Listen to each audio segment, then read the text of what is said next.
Allez, un complément sur l'étape 2, gérer ces données. Alors, je vous le disais en intro, c'est indispensable d'être conscient du niveau de fiabilité de ces données. Pourquoi? Parce que ça détermine après le niveau de fiabilité des informations qu'on partage avec d'autres utilisateurs et sur lesquelles donc potentiellement on va prendre des décisions.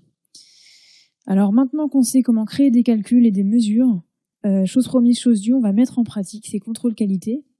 Alors, je reprends comme d'habitude l'exemple de ma société qui vend du textile en ligne, et donc j'ai toujours le même schéma relationnel des données, c'est-à-dire 2 tables de fait, celle des ventes et celle des retours, 2 référentiels de niveau 1, ma table des clients et ma table des produits, et 2 autres référentiels plus généraux, mon calendrier, qui est un peu mon maître du temps, et mon référentiel géographique.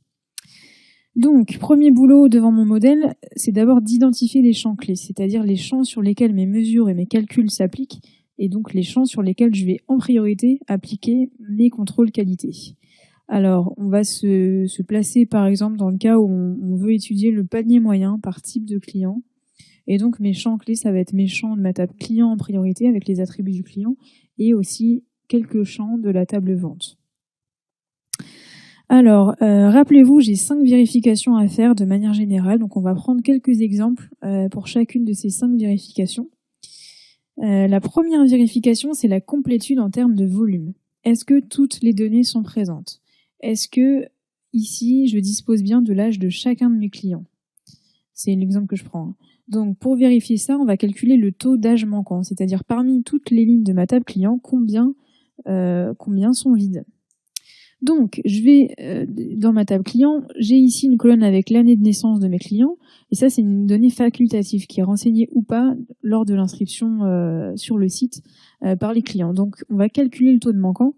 C'est une mesure parce qu'elle s'applique donc c'est un calcul qui s'applique à un ensemble de lignes, et cette mesure ça va être égal, donc taux de manquant, au nombre de données présentes divisé par le nombre de données attendues. Donc le taux de manquant H client, je mets pas d'accent sur H volontairement hein, pour l'autosuggestion, c'est donc égal au nombre de lignes de ma table client et de ma colonne année de naissance qui sont vides. Donc pour ça, j'utilise la fonction countBlank. Ça me permet vraiment de compter le nombre de lignes pour lesquelles l'âge du client est vide. Et je divise ça par mon nombre total de lignes que j'obtiens grâce à la fonction countRows qui, elle compte toutes les lignes d'une table. Voilà, donc je mets le résultat de ma mesure en pourcentage, puisque c'est un taux, un ratio, et donc je vois que 21,6% de mes clients n'ont pas enregistré leur année de naissance, donc ça fait quand même plus d'un cinquième, c'est loin d'être négligeable. Je peux faire la même chose pour le code postal, hein. J'ai aussi une colonne code postal dans ma table client. Je peux calculer le taux de manquant de mes codes postaux aussi. Et donc c'est exactement le même principe, hein. Je vais créer une mesure qui s'appelle taux manquant code postaux client, et donc je vais utiliser pareil hein, la fonction countBlank pour évaluer le nombre de lignes pour lesquelles j'ai pas de code postaux pour un client, et je vais diviser tout ça par le nombre total de lignes de ma table client. Voilà, donc je suis à 0,08% pour toute ma table client, donc c'est quand même très peu. Je pourrais faire aussi évaluer ce calcul-là pour la France. Et donc pour ça, parce que j'ai aussi une colonne pays dans ma table client, et donc pour ça, je pourrais très bien créer une autre mesure et faire un calculate de mon taux manquant code postaux client, mais filtré seulement sur les clients français. Donc je vois que si je fais ça et que je visualise ma donnée, je suis plus à 0,08%, qui est déjà très peu, hein, mais je suis à 0,12. Donc voilà, c'est peu aussi, hein, mais voilà, il semble que les Allemands soient un tout petit peu plus sérieux que les Français. Voilà. Deuxième vérification, la complétude en termes de couverture. Alors le périmètre que je vais étudier, c'est mes ventes en France et en Allemagne. Alors est-ce que mes données, elles couvrent bien ce périmètre? Alors il y a plusieurs manières de le vérifier, il faut poursuivre la réflexion. Donc quand j'ai chargé mes données dans l'étape 2, souvenez-vous, j'avais combiné 2 fichiers dans ma table des ventes. J'avais un fichier pour la France, un fichier pour l'Allemagne. J'ai créé une seule table à partir de ces 2 fichiers qui ont exactement la même structure.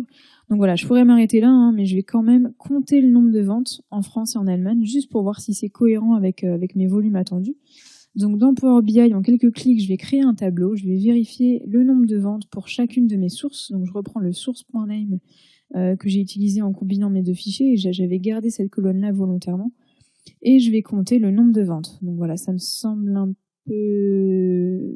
pas beaucoup pour l'Allemagne, mais on peut creuser un peu. Donc je vais aussi mettre le chiffre d'affaires pour m'assurer que c'est cohérent, et je peux aussi ajouter un détail sur la temporalité, donc l'année et le mois par exemple, pour être sûr que j'ai bien les données sur la période voulue, hein, parce que ma période temporelle c'est aussi un élément de mon périmètre, hein, après tout. Donc je regarde tout ça et je m'aperçois que j'ai pas de données de vente sur l'Allemagne à partir de 2016, donc là j'ai un trou dans la raquette, hein. On m'a donné en fait une extraction incomplète, donc faut que je retravaille ça, et finalement c'est mieux de s'en apercevoir le plus tôt possible, quoi.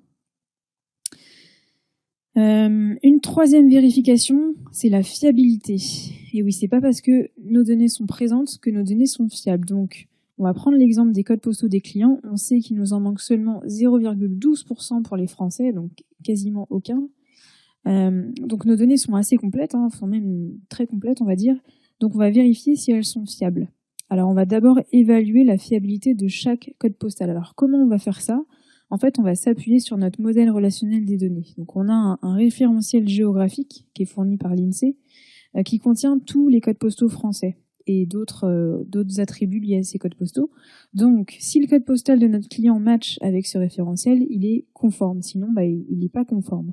Donc, on va évaluer ça pour chaque code postal de mes clients en créant une colonne calculée dans ma table client. Et une fois qu'on aura évalué la conformité pour chaque ligne, on ira compter le nombre de lignes conformes par rapport au nombre de lignes totales, et on obtiendra donc un taux de fiabilité de nos codes postaux.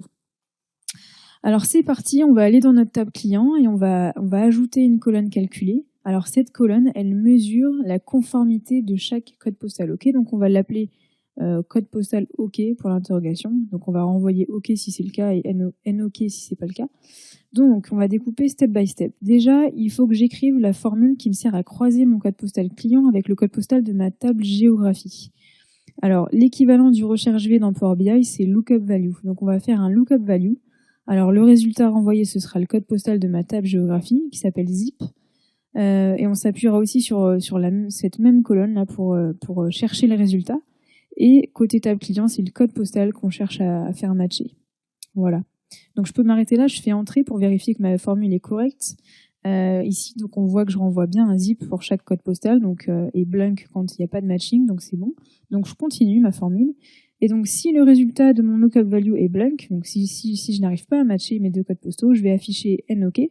Sinon, je vais afficher OK. Voilà. Donc je fais entrer et j'ai bien vérifié la conformité de chaque code postal de ma table client par rapport à mon référentiel géographique. Donc maintenant, on va pouvoir créer une mesure qu'on va appeler taux fiabilité code postal, toujours sans accent à fiabilité pour l'auto-suggestion, qui va être en fait la division de mon nombre de lignes conformes, donc c'est-à-dire un calculate de count rows clients, enfin un client, donc je vais compter le nombre de lignes de ma table client sur lesquelles je vais rajouter un filtre, donc filter, sur ma table client, et je vais filtrer seulement sur les clients dont le code postal, la vérification que j'ai fait au-dessus, donc code postal OK, est égal à OK. OK. Et donc, je vais diviser tout ça par mon nombre de lignes totales, donc count rows de clients. Voilà. Et donc, j'obtiens 63,25%. Mais je voudrais le résultat sur les clients français. Donc, je peux créer une autre mesure, taux fiabilité code postal France. Et cette mesure, ça va être une réévaluation de ma mesure précédente, donc un calculate de mon taux de fiabilité code postal, donc mon taux de fiabilité général, tout pays confondu, et je vais filtrer sur ma table client et sur mes clients qui sont du pays France. Voilà. Donc voilà pour la fiabilité d'une donnée qu'on peut vérifier par rapport à un référentiel. Maintenant, je vais prendre le cas d'un autre exemple, c'est lorsqu'on évalue la conformité d'une donnée, mais en fonction d'un certain nombre de critères.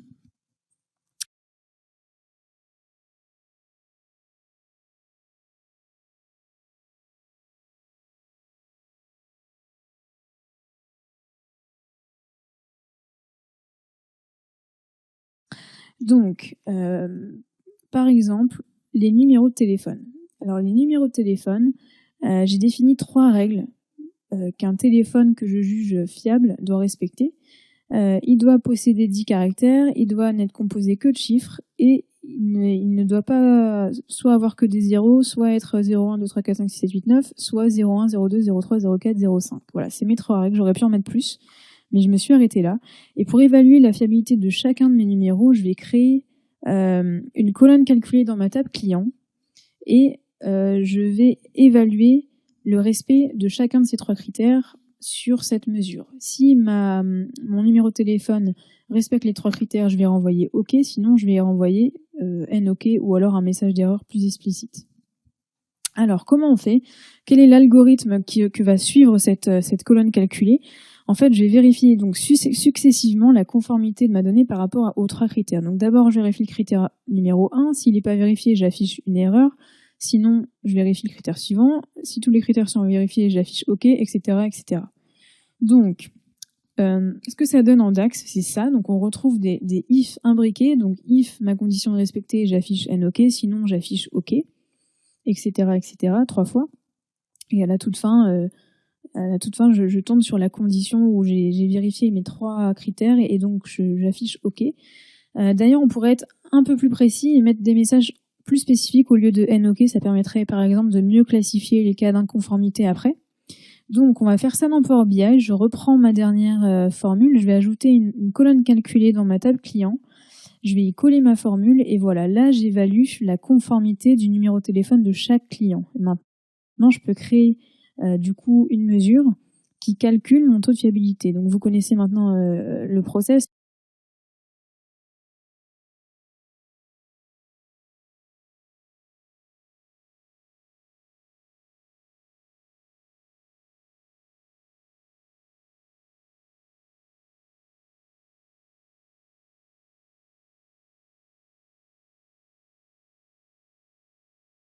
C'est un calculate. Donc en fait, je cherche à avoir en numérateur le nombre de lignes de ma table client pour lesquelles le numéro est fiable. Ok, donc un calculate je vais calculer le nombre de lignes, donc count rows de clients, et je vais filtrer sur les numéros fiables. Et tout ça, je vais le diviser par mon nombre total de lignes dans ma table client, donc mon nombre total de clients. Et voilà, donc j'obtiens, quand je visualise tout ça, 91,65% de fiabilité au niveau des téléphones. Et donc voilà, j'ai pu évaluer la fiabilité d'une donnée, non plus par rapport à un référentiel, mais par rapport à un ensemble de critères. Voilà, donc bien sûr, vous pouvez suivre cette logique pour n'importe quelle autre vérification de fiabilité, hein, c'est-à-dire que d'abord vous définissez vos critères, vous créez vos colonnes calculées avec autant si besoin, vous créez des colonnes intermédiaires, il n'y a pas de problème là-dessus. Si dans votre algorithme vous avez besoin de données qui sont intermédiaires, vous pouvez très bien créer des colonnes intermédiaires et ensuite créer votre colonne calculée entre guillemets finale. Et puis bien sûr ensuite vous pouvez créer vos mesures et donc vos taux de fiabilité. Alors maintenant, une autre vérification, l'avant-dernière, c'est la pertinence. Alors je m'y attarde pas trop.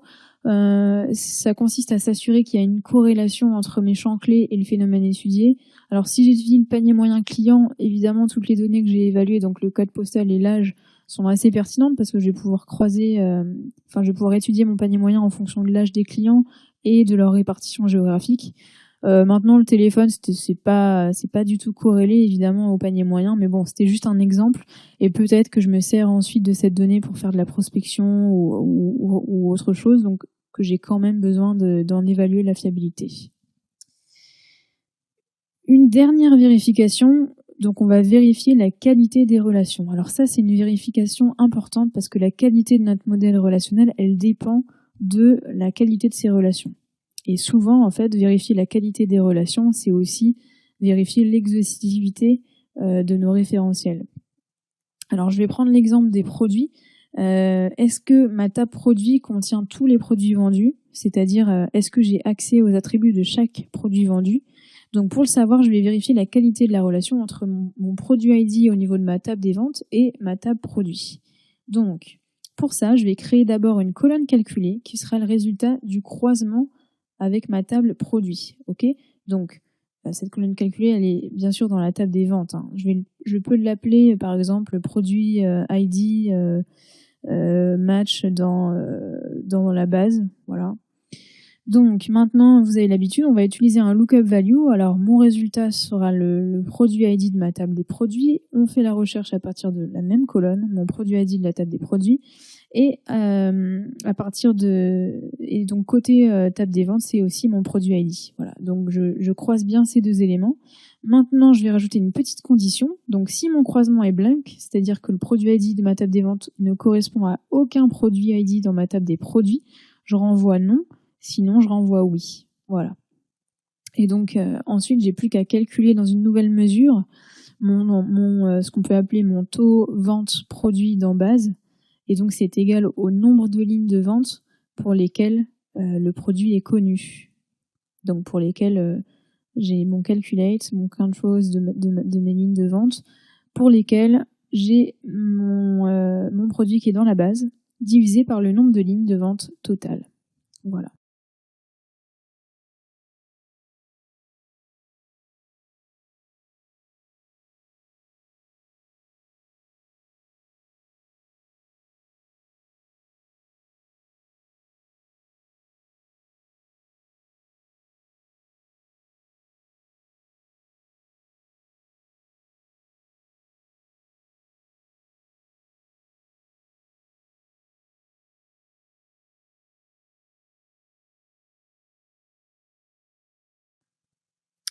Et voilà, j'ai pu vérifier la qualité de cette relation-là. Et du coup, d'ailleurs, quand j'ai un taux comme ça, je peux bien sûr aller plus loin. Quelle que soit la vérification que je fais, je peux toujours aller plus loin. Par exemple, ici, créer un tableau avec mes produits ID. Je vais ne représenter que ceux qui sont inconnus dans ma base, donc pour lesquels taux vente produit ma colonne calculée est égale à N OK. Et donc, ou à non.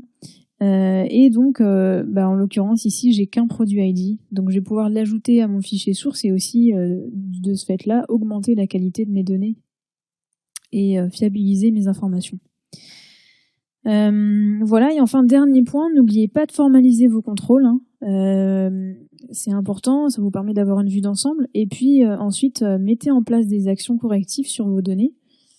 Pour pouvoir améliorer leur qualité et bien sûr suivre tout ça en réactualisant votre modèle régulièrement et vos calculs liés à ce contrôle qualité.